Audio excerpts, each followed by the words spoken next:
Hey guys, welcome to the Rusty Beauty's garage. Today what we have in the garage is a 1975 TR6 by the name of the Orange Peeler. It's spelled P-E-E-L-R. It's missing one E. So that's the name by which it goes. And what's interesting about this car is that it is a wrap. It's vinyl wrapped.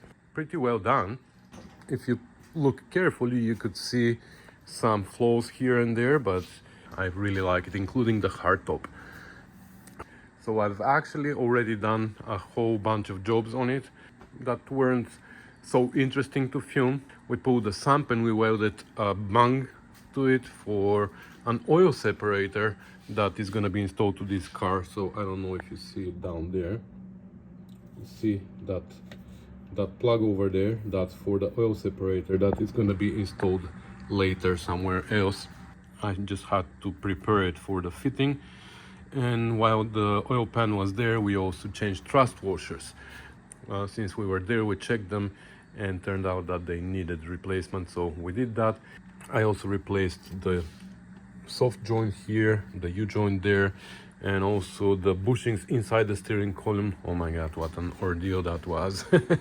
I tried to do it without removing the column, didn't work, had to come out. So anyway, I didn't film those jobs because there was nothing special about them, but what we're gonna film is installing this aftermarket sway bar kit. So we have a rear anti-sway bar and a front anti-sway bar kits from Good Parts. Actually, the kits from Good Parts always come with detailed instructions, which is great. So we're gonna install these, and also here we have a shock link set. So we're gonna replace also the original shock links with these Good Parts ones. I've never done that before and I don't have a video about it, obviously, so I decided to film that. So without further ado, let's get crack-a-lacking.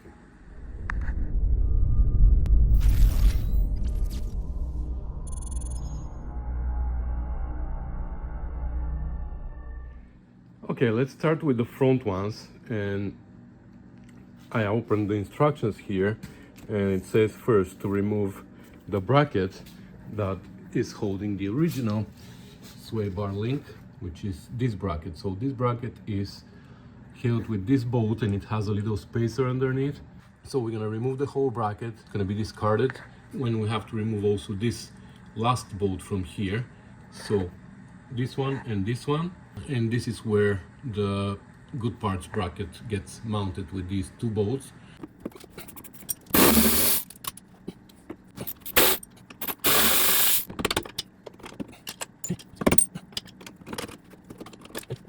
Here's the spacer that I'm talking about. It goes like this here because there's a lip on the plate underneath, and this spacer compensates for this lip. So just in case you want to put it back together, that's how it goes. I'm gonna remove this bolt as well. We're gonna be careful though, because the spring is pushing on the plate and these bolts are holding the A-arm and the plate together. There's 4 other bolts. There's 3 on this arm and 3 on the other arms, and I'm hoping that that's not gonna make the plate separate from the A-arm. I don't think it's gonna happen, but just in case, we're gonna be careful. So I'm gonna go do the same on the other side so we can lower this sway bar completely and get it out of the way. Okay, the other side is taken apart as well, and I just pushed the sway bar down. We're gonna remove it later when the instructions call for it. For now, the instructions say to take the ball joints, the male and the female ball joints, and bolt them together with a jam nut in between. A male and a female with a jam nut in between. And then it says to make them as short as possible, but to leave the jam nut loose for now. Somewhere like that. And we're gonna make both sides the same length.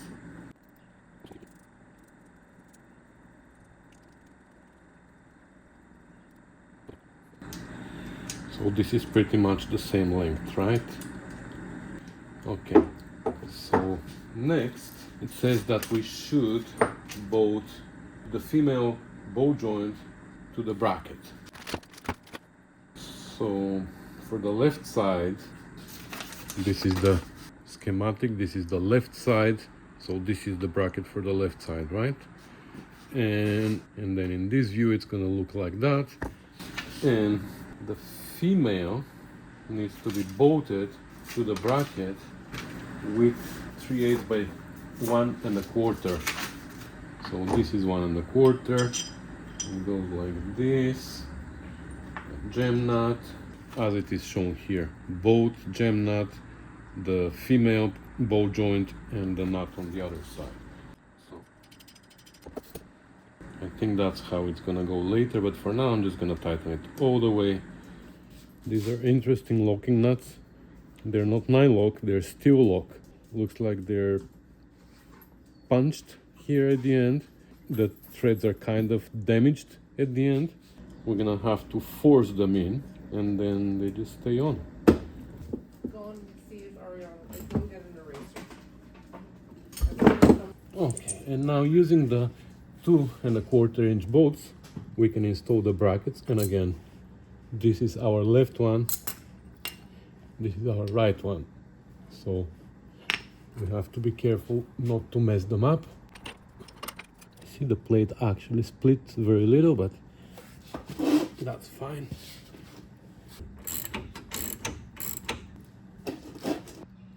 Okay, the other side is installed as well.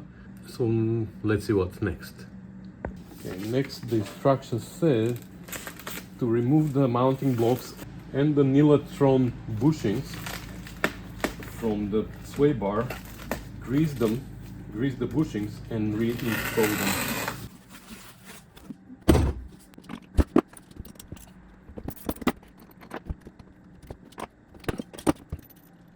Okay, so it says in the instructions, grease the inside of the bushing halves, then replace them on the bar. The wider flanges of the bushings are turned towards the outside of the car. But here, the way they are installed, the wider flange is on the inside.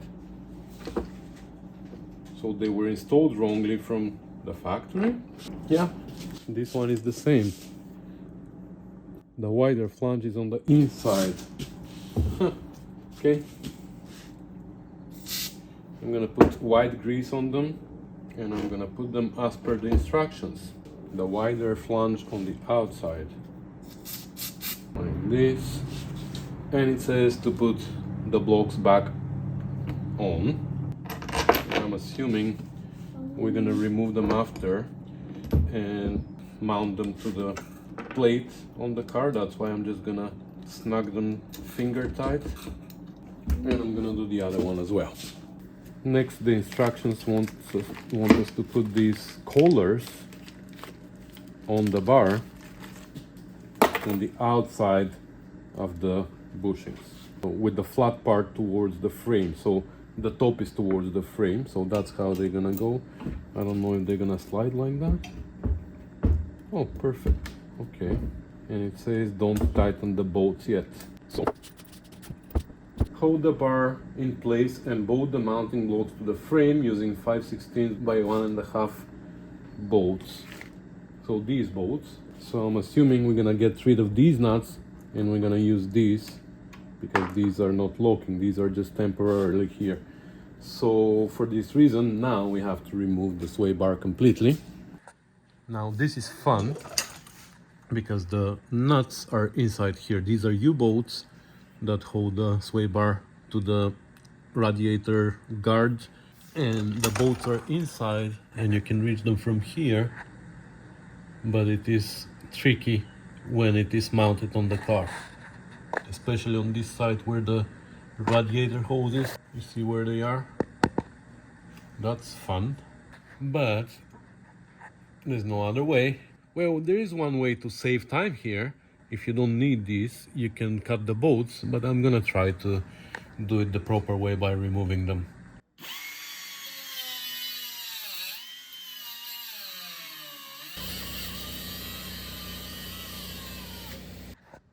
Okay, I have no patience for that. So we cut them, and I believe this part, this side, is gonna be pretty easy. to put the nuts inside. Now when we're putting the blocks from underneath, we need to put the nuts on top. But that part, I have no idea. I have no idea how I'm gonna put the nuts. I could barely reach to take out the cut off pieces. So with a magnet or something, I don't know. I'm gonna bolt this side first. This one I'm gonna leave kind of hanging, and then we're gonna see what we're gonna do.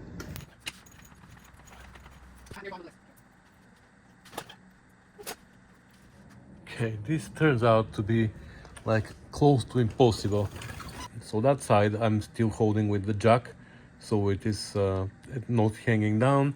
This here I just temporarily put. I guess I can even bolt it here, but I just put it here so it keeps the sway bar up. Here, the bolt that is closer, even this one is too hard, but I put the temporary nut here so it holds the sway bar up. And I'm trying now with the magnet, when I put this bolt, it stays. Okay, pushed my washer away again. So how I'm doing it is with the magnet.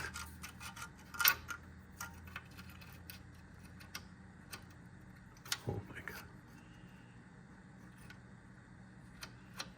God. Like this. And then with the nut on top like this. And you know what I mean, but I need my other hand. Now I'm holding my phone with it, so I need my other hand to turn the bolt from underneath, but that's how it's gonna be. Fun. That was fun. But it worked. With the magnet, it wasn't too hard. It was just tricky, but it worked. Anyway, it's not tight yet. Everything is loose. So now the instructions say to slide the collars towards the bushings on the outside with the flat part towards the frame and tighten them so it doesn't slide left and right anymore. This means that we need to center it now, because for now it still slides, you see? So we need to figure out where the center is. Keep this distance the same on both sides. Then I'm gonna tighten the collars. I'm gonna tighten these now. It's easy to slide a wrench inside and hold and turn the bolt from underneath. And then we're gonna put the last two nuts here. We're gonna tighten this. And then last, we're gonna tighten the gem nuts here. And it says to be careful to make it so the swivel of the ball joints to be at the middle of its range, you know? So don't tighten it like this. Make sure that it is in the middle of its range here. The other one is in the middle of its range as well. And then we're gonna tighten the gem nuts. Okay, and with this, our front sway bar is installed. And these are tight. The gem nut is tight. And the two bolt joints are at the center of their swivel. Collars are tight. These four bolts are tight. So I'm gonna put the wheels back on and we're gonna move on to the rear. This was fun, but let's see how much fun there's gonna be at the back. All right, so this is the rear kit and I already read the instructions and oh my God, looks like that's gonna be some fun experience as well. Again, we're gonna go through the instructions together as we are installing them, but in general, what I want you to do, this is the schematic. So this is the right side. The bracket gets mounted to the trailing arm right under the springs. There are these two big washers. This washer goes on top. Okay, the bottom, this line is confusing me here, because this is how they get mounted and obviously doesn't need another washer at the bottom here, but this is confusing me. This looks like a washer, but I don't know what it is. Anyway, so that's right under the spring and the bracket gets mounted like this, and then there's these 5 holes that you can play with to adjust the understeering and oversteering apparently. So they say that the furthermost hose are for weakest setting and the rearmost are the strongest setting. So it's a weaker setting tends toward understeering or pushing ahead in a turn, while a stiffer setting tends to cause oversteer. Weight bias may be adjusted by lengthening one of the links. So that's how we are mounting the bracket in the back, and the sway bar gets mounted to the frame. And in general, they give you these measurements, 22 and 25 and a quarter for the two mounting holes on the frame, but they say that it is better to measure it yourself by putting the trailing arm into a normal ride height as the car is on the ground, and then measuring with the bar exactly where these are going to be. So that's in general. The distance between them is 29 inches. So we need to drill those holes on the frame, and there was a note here also.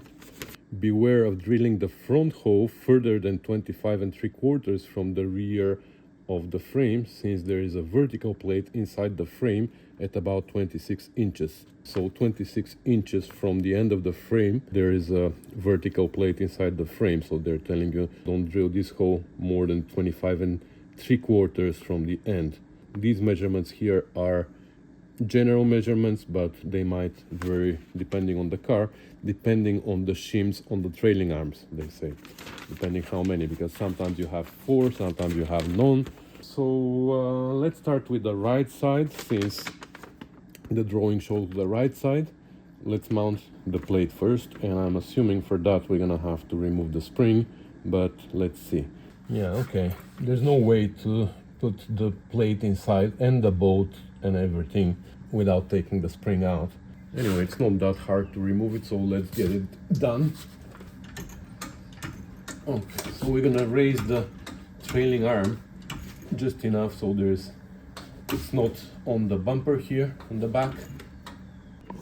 Right here there's a distance between the shock lever and the bumper, and now we can undo the nut from underneath, 9/16. We're also gonna change these links with the good part ones, but that's gonna happen later. And we're also gonna inspect the lever shocks. And now we can lower it gently.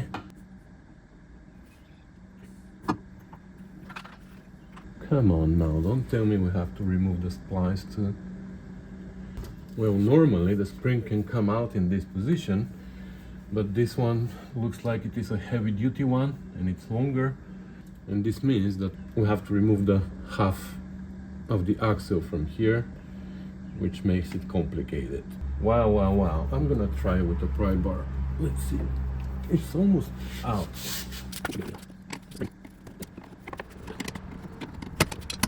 Alright, that saves a little of time.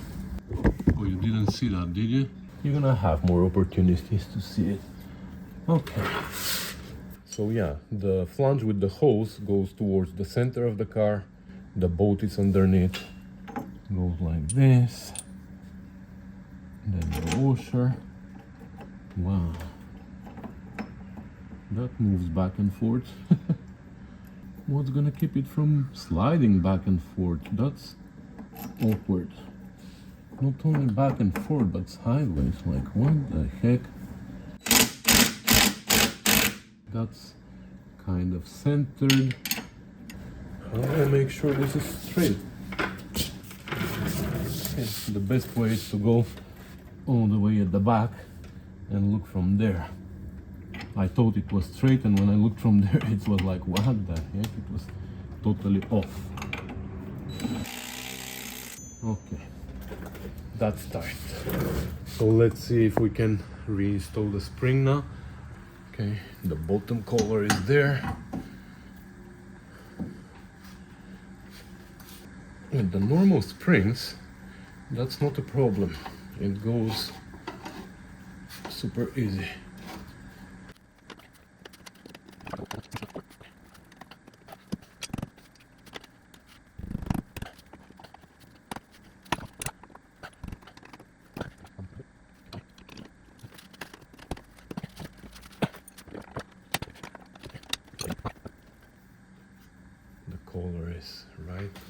holes. All right, now I can jack it up again. Again, we're gonna have to take this apart later and change these links. So I'm not even gonna put the lock nut, just one for now. These nuts you generally tighten all the way until the threads finish. I'm just gonna put the other one on so we don't lose it. And I'm gonna go do the same on the other side, and we're gonna continue. Okay, the other side is installed as well. And now let's see what the instructions say for the next step. Okay, so again, we take a male and a female, we put a gem nut all the way, and we thread the male to the female all the way. And since they have to point in the same direction according to our schematic, and they point towards the inside of the car, so I'm assuming all the way means the last turn in which they can point the same way. And I'm gonna just put the nut like that and do the same with the other one.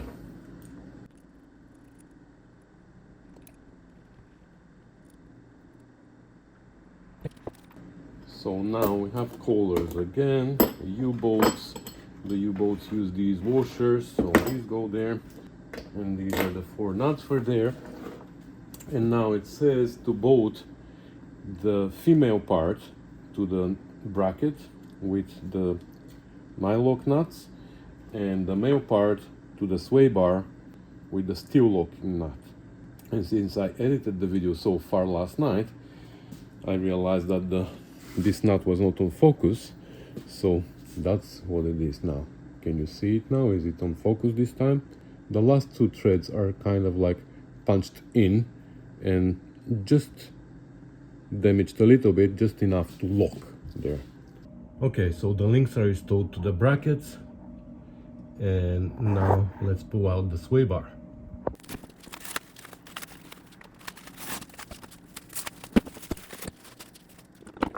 These look nice. You know what, for now we're not gonna lubricate anything, we're gonna do it later, but we have to do the same thing, like we have to grease them. These ones also are installed backwards, but here it actually says further down in the instructions that we're not there yet, but it says grease the inside of the neutron bushings and place both halves on the bar with the flat side of the flange turned up and the wider flange toward the center of the car. Am I crazy? This was for the front ones. Here it says the wider flanges of the bushings are turned towards the outside of the car.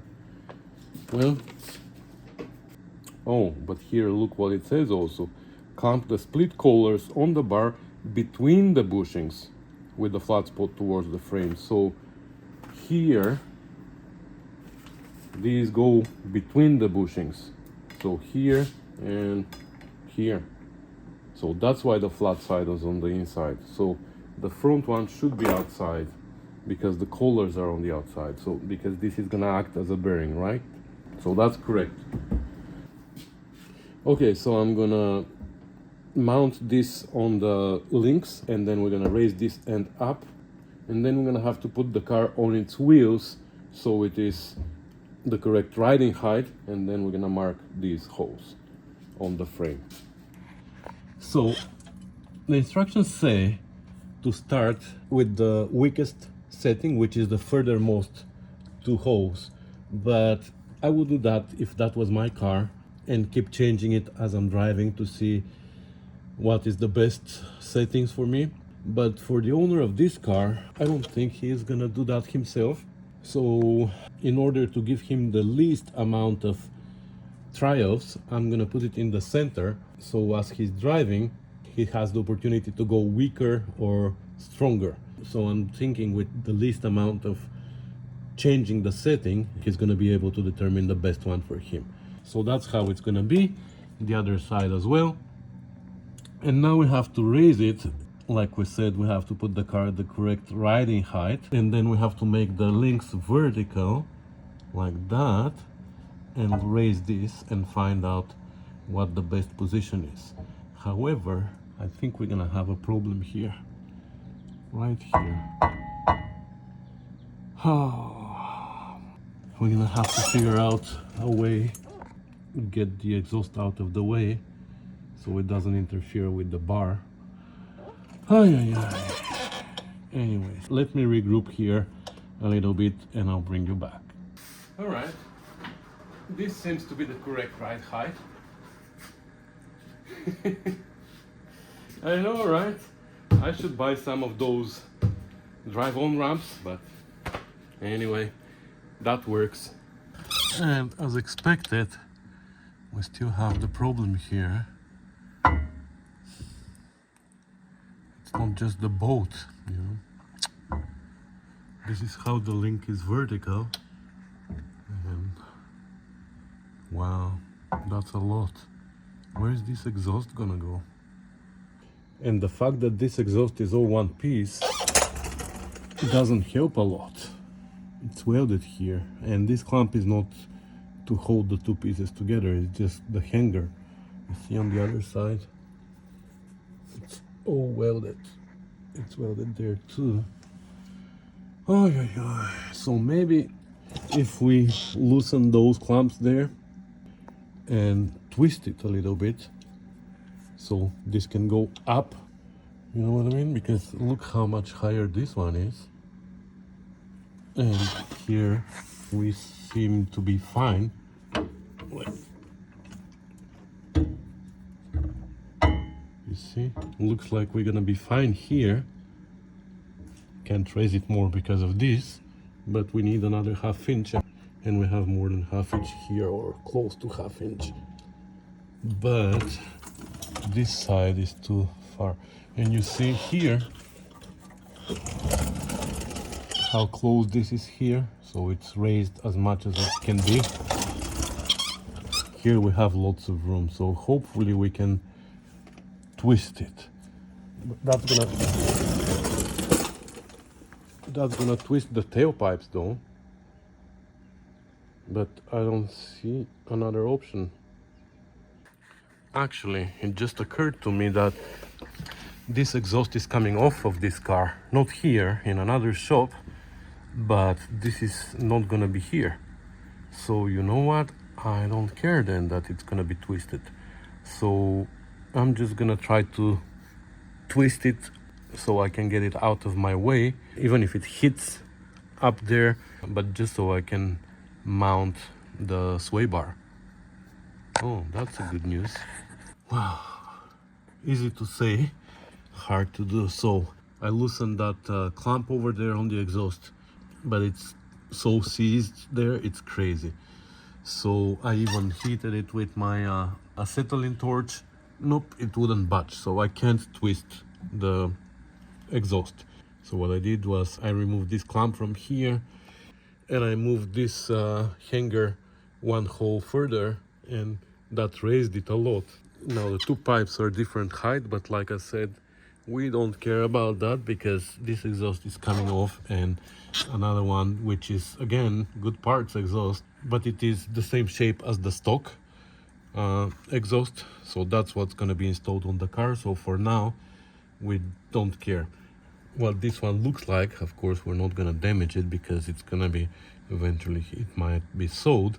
But anyways, still touches here a little bit, but you know, we might figure out a way to raise it. For now I'm just going to deal with the sway bar. Once the sway bar is mounted, we might be able to raise the exhaust a little bit more. Anyway, the sway bar, so the links are both in a vertical position right now, and this is how the mounting brackets fit. And I measured, so from this end here of the frame to the first hole is 22 inches exactly on both sides, and that's actually what the instructions say. 22 inches for this one and 25¼ for this one, depending again on the shims on the trailing arms. But for this setup, 22 and 25¼ work great. So I'm just gonna measure now. I will see in the instructions what the distance between this and that one needs to be. I forgot now, but I'm gonna measure. I'm gonna make sure that they are where they need to be, and we're gonna drill the holes. The hole needs to be 7/16 diameter, and then we will see how we're gonna shaft the U-bolt inside, because that's gonna be fun. Okay, so for the first two holes, I marked them because we already checked. So they're 22 from the end and 29 apart. So I drilled one there, one here. But for the second set of holes, I'm not gonna measure. I'm gonna put these up, and I'm gonna put 7/16 something through one hole, and then we're gonna drill the other one through the other hole. You know what I mean? And it's important to line them both up, because if that one is further forward, for example, and we drill the rear one, then we have to push that one back, and that's gonna twist the whole bracket here. So now they're both lined up with the first hole, and I can drill, or at least mark, for the second one. Yeah, I'm shaving the bracket, so I'm just gonna mark, and then I'm gonna take everything down again, and I'm gonna drill for the second one. Okay, drilled. And those two. And now the tricky part, we're supposed to put this inside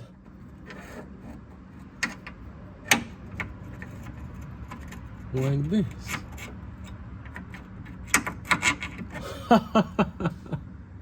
Okay, it actually worked.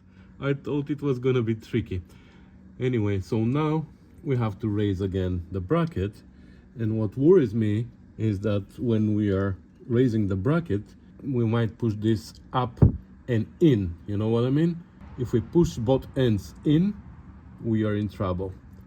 So we have to be really careful, and especially we have to do that with both sides at the same time, because if that goes in, we can't even take it out from the end of the frame, because there's dividers here. So you know what, I'm gonna take tin vice grips, and I'm gonna hold this here at the end like this. Now I'm not worried. I figured out a way to put you down there to see. I should have done that earlier, right?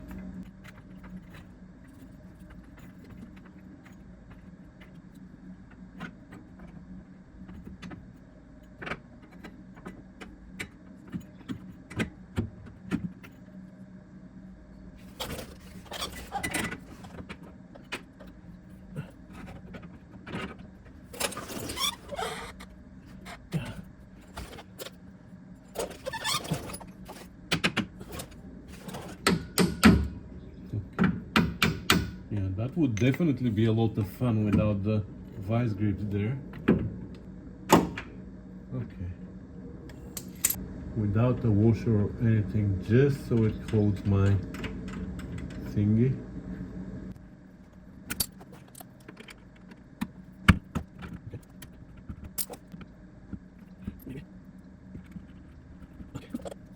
And now we're not gonna go crazy and tighten on one nut before the other one is tight too. So I'm gonna tighten a little bit at a time. A bit in the back, a little bit in the front.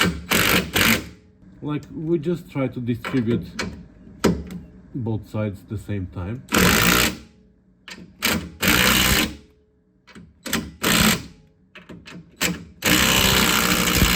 I didn't show you that, but the back of the bracket, the hole has a little bit of radius. The U-bolt doesn't make a 90-degree, it makes a radius at the 90. So the hole in the back of the bracket is machined to take that radius. So I didn't show you that, I should have.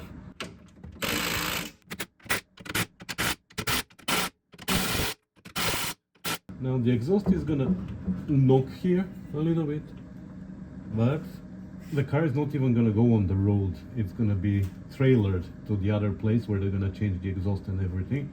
So we're not gonna worry about that. So now I can take apart the bushings here, lubricate them, put our collars inside, and we're gonna center the bar left and right, and then we're gonna tighten the collars. Last but not least, I need to tighten those nuts on the ball joints because they are not tight. Okay, so bushings are lubricated, the collars are installed here on the other side, and now we just need to tighten those nuts between the two ball joints. But for that, we're gonna take the wheels off again because we have to change these shock links as well. So we're gonna do that now. And this gem nut is tight as well, and we made sure that both ball joints are in the middle of their range. And with that, the sway bar installation is complete.